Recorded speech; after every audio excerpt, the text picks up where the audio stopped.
Hello and good evening. So let's begin with today's session. Look at the first question. Consider the following statements. The first statement says, it is the highest peak in Southern America and the tallest mountain outside of Asia. Second statement is, it is situated in Argentina's Andes range. Third one is, the mountain is believed to have its origin in the volcanic activity, but it is not an active volcano. The above mentioned statements refers to what? It refers to Mount Aconcagua, and it is situated in the Andes range of Argentina. And why we picked up this question? There is a strong reason. Recently, a techie from Tripura climbed to this summit, Mount Aconcagua in Argentina, right? So look at the explanation part. You can see here, a techie from Tripura recently climbed to Mount Aconcagua, the highest peak in Southern America, on January 7th, right? Though not a volcanic today, it is believed to have been formed through the tectonic uplift with ancient volcanic influences. Clear? Now look at the Andes states. क्योंकि कई बार examiner क्या करता है कि Andes states पूछ लेता है. Do remember that Andes is the longest mountain range of the world. So these are the Andes states. 7 states हैं सदर्न अमेरिका में जहां से एंडीज माउंटेन रेंज पास करती है. So first one is Venezuela, then Colombia, Ecuador, Peru, Bolivia, Chile and Argentina, right? So Mount Aconcagua, it is situated in Argentina. याद रखिएगा, this one is Mount Aconcagua. चलिए, now let's move on to the next question. So look at the question number 2. The Donetsk region, it was in news recently. Consider the following statements. The first one is, the region consists of an undulating plain dissected by river valleys, ravines, and gullies. The first statement is absolutely correct. Second statement is, it is located in the southwestern Ukraine. No, that's not correct. It is situated in the Eastern Europe, in the Eastern European region, in the Eastern Ukraine, and not in the southwestern Ukraine, right? So where it falls in the Eastern Ukraine, not in the southwestern Ukraine. So second statement is incorrect here. The third statement is, the region is connected to the Sea of Azov in the north. No, the Sea of Azov is situated in the south of this region, not the north of this region. So third statement is absolutely incorrect here. Question is, how many of these statements given above is oblique are correct? So only one. Clear? So A for Ahmedabad would be the correct answer. Now look at the explanation part. You can see the map of Donetsk region. So this is the Donetsk region, right? ये Donbass है. And ये रहा आपका Donetsk region. So Donetsk is there, Luhansk is there, right? ये दो important provinces हैं और ये pro Russian states कही जाती हैं और Russia ने इसको यूक्रेन वॉर के बाद से कैप्चर कर लिया है. Understood? And ये आप देख रहे हैं, ये है Sea of Azov. So Sea of Azov कहाँ है? South of Donetsk, not north of Donetsk. Clear? So I hope you guys understood. चलिए, now let's move on to the next question. So the question number 3. With reference to the eco-sensitive zones, consider the following statements. The first statement is, these are areas surrounding the protected areas. Absolutely correct. Eco-sensitive zones are set up under the Environment Protection Act of 1986, right? Second statement is, they are notified by the Ministry of Rural and Development. No, that's not correct. They are notified by the Ministry of Environment, Forest and Climate Change, not by the Ministry of Rural and Development. Third statement is, the concept of eco-sensitive zone was first adopted during the wildlife conservation strategy, which was introduced in 2002. This is absolutely correct. So 1 and 3 both are correct. Question is, how many of the above statements given above, how many of the statements given above is oblique are correct? So only 2 statements are correct. So B for Bombay would be the correct answer, right? So look at this article. Recently, an article was published in the Indian Express. Central Electricity Authority seeks to ease green norms for the hydro pumped storage projects. तो कहीं ना कहीं eco sensitive Jones जो हैं, इसकी वजह से जो प्रोजेक्ट्स हैं यहाँ पे सेंट्रल इलेक्ट्रिसिटी अथॉरिटी के, वो कॉम्प्रोमाइज हो रहे हैं और इसलिए यहाँ पे इसको लिबरलाइज करने की बात कर रही है, राइट? So do remember. चलिए, now let's move on to the next question. So look at the question number 4. A country adopts an expansionary monetary policy and inflation rises while unemployment falls in the short run. This situation is best explained by which economic concept? This situation is best explained by the concept of Phillips curve, right? What is Phillips curve? It establishes relation between the unemployment and inflation. See, unemployment is inversely proportional to inflation. इसका मतलब क्या है? अगर unemployment बढ़ेगा तो inflation कम होगी, और inflation बढ़ेगा तो अनएम्प्लॉयमेंट कम होगी, मतलब एक के बढ़ने से दूसरा कम होगा। तो यहां पे इनवर्स रिलेशनशिप है दोनों के बीच में। Now try to understand. देखिए, एक्सपेंशनरी मॉनेटरी पॉलिसी है, इसका मतलब क्या है? इसका मतलब यह है कि फेडरल बैंक क्या करेगा? फेडरल बैंक मार्केट में लिक्विडिटी को बूस्ट करने के लिए जो अपने पॉलिसी रेट है, मतलब रेपो रेट, इसको क्या करेगा? डिक्लाइन करेगा। जब मार्केट में रेपो रेट जब कम होगा तो मार्केट में क्या बढ़ जाएगी? मार्केट में बढ़ेगी लिक्विडिटी। लिक्विडिटी बढ़ने की वजह से डिमांड बढ़ेगी। डिमांड बढ़ने की वजह से जो फर्म्स हैं वो कहीं ना कहीं लाइक लोगों को हायर करना स्टार्ट करेंगे। इससे कहीं ना कहीं अनएम्प्लॉयमेंट कम होगा। लेकिन लॉन्ग रन में क्या होगा? लॉन्ग रन में इससे इन्फ्लेशन बढ़ेगा। अंडरस्टूड? तो यहां पे आप देख रहे हैं कि एक्सपेंशनरी मॉनेटरी पॉलिसी में जब भी सरकार, जब भी यहां पे जो फेडरल बैंक है वो रेपो रेट को, पॉलिसी रेट को कम करेगा तो लिक्विडिटी बढ़ेगा। लिक्विडिटी बढ़ेगा, डिमांड राइज होगी। डिमांड राइज होने की वजह से अनएम्प्लॉयमेंट रेट बढ़ेगा, लोगों को एम्प्लॉयमेंट मिलेगा। लेकिन लॉन्ग रन में अल्टीमेटली क्या बढ़ेगा? इन्फ्लेशन बढ़ेगा। यही रिलेशनशिप यहां पे एक्सप्लेन किया हुआ है फिलिप्स कर्व में। So I hope you guys understood. Now look at the explanation part, right? Just a moment. So look at the explanation part.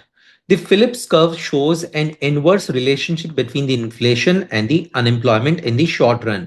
When a government follows an expansionary monetary policy, it lowers the interest rates, more the money supply, it boosts the demand, more jobs are created, means they lower the unemployment, but also leads to higher inflation, right?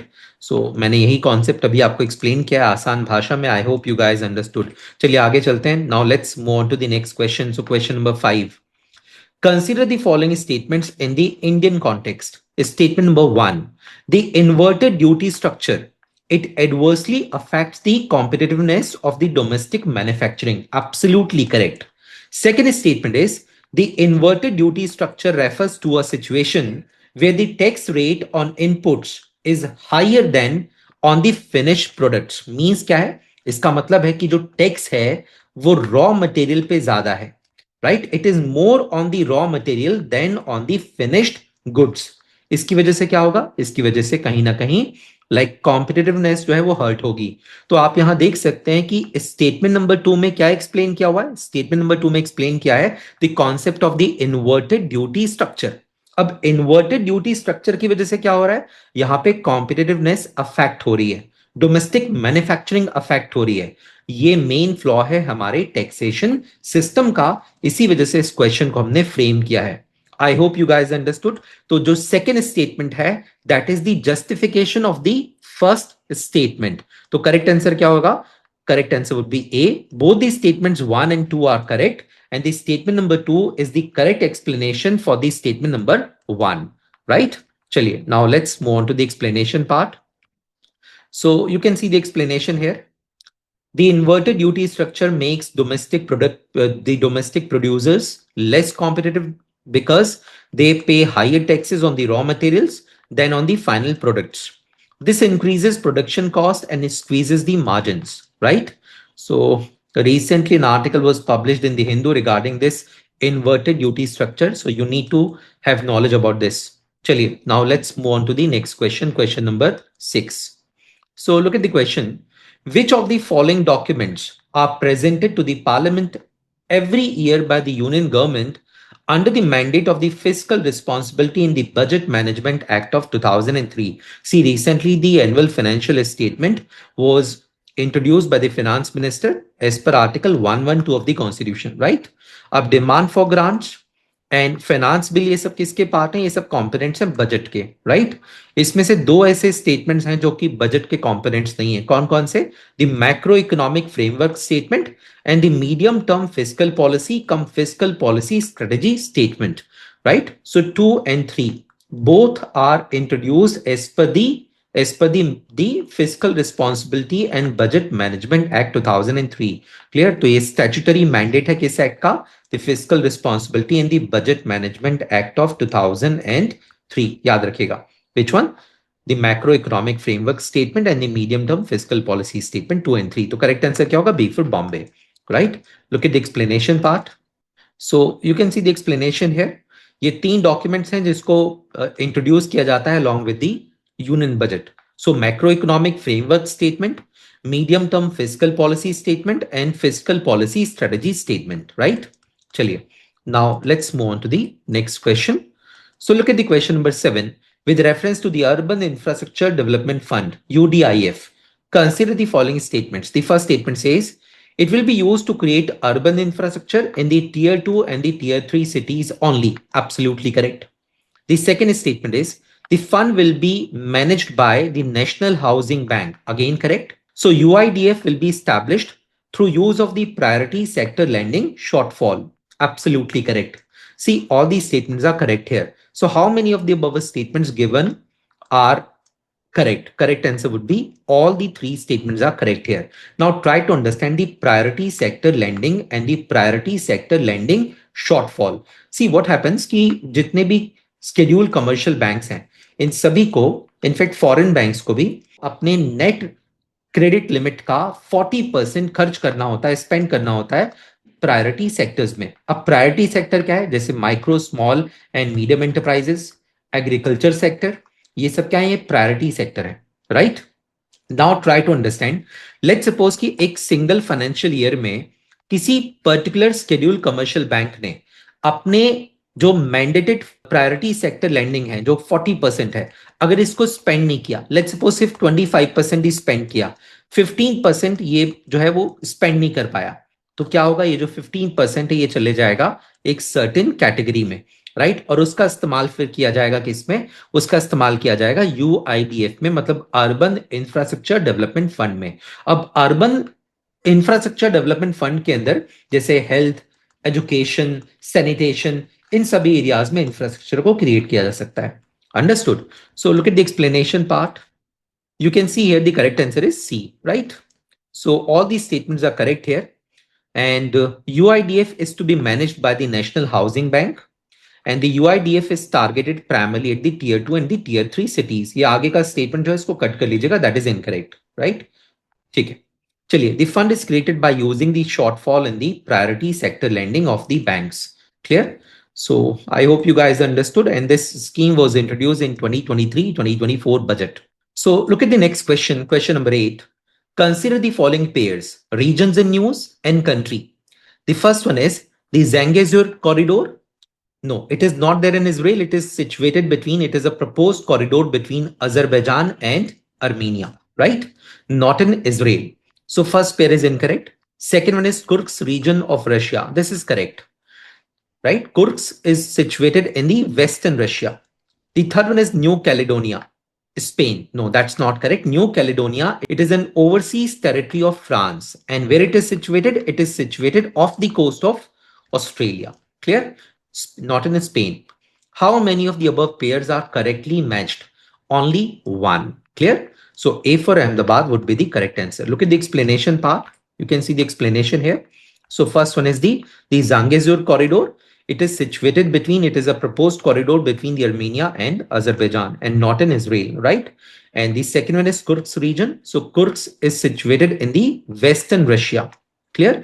And the third one is New Caledonia. So New Caledonia is situated in where? Off the coast of Australia, and it is a French overseas territory. Chaliye. Now let's move on to the next question. So look at the next question, question number 9. The core inflation is generally less volatile than the headline inflation. Absolutely correct. Why? Because in the core inflation, we do not include the volatile components like food and fuel. Food and fuel क्या है? Food and fuel बहुत ज्यादा volatile है, तो जो volatility है उसको इसमें क्लब नहीं किया जाता है किसमें? कोर इन्फ्लेशन में. So core inflation is generally less volatile in nature than the headline inflation. Why? Because the headline inflation includes the food and fuel, मतलब volatile components को include करता है. तो this is absolutely correct. So statement number 1 is absolutely correct. Look at the statement number 2. The core inflation excludes the prices of food and fuel, whereas the headline inflation includes them. तो ये explanation हो गया. So statement number 2 जो है, statement number 1 and 2 both are correct, and statement number 2 is reasonable explanation or the justification of the statement number 1. So correct answer क्या हो जाएगा? A for Ahmedabad means both statement number 1 and 2 are correct and the statement number 2 is the correct explanation for the statement number 1, right? चलिए, now let's move on to the next question. This is the last question of today's session. With reference to the places in news, consider the following pairs. The first one is Chernobyl nuclear power plant. It is situated in Ukraine and not in Russia. So first one is incorrect. See, Chernobyl nuclear accident कब हुआ था? 1986 में, and it is situated in Ukraine, right? The second one is the nuke city. Nuuk city के साथ क्या match किया हुआ है? Denmark Copenhagen. No, that's not correct. See, Nuuk city is the capital of Greenland, right? So do remember both are incorrect. Which of the pairs given above is oblique are correctly marked? So correct answer would be D for Delhi, neither one nor two. So you can see the explanation here. So Chernobyl nuclear power plant, it is situated in Ukraine, right? And Nuke City, ये देख सकते हैं आप, this is Nuke. तो south west Greenland में है and this is the capital of Greenland. Although Greenland जो है ये एक ऑटोनॉमस टेरिटरी है, but it is controlled by Denmark, right? So Greenland के डिफेंस अफेयर्स, इसके कम्युनिकेशन, इसके फॉरेन रिलेशंस, इसको कंट्रोल करने का काम कौन करता है? ये डेनमार्क करता है, राइट? चलिए, so I hope you guys understood. This was the last question of today session. दोस्तों, हम मिलेंगे अपने नेक्स्ट सेशन में. So bye bye, take care, जय हिंद.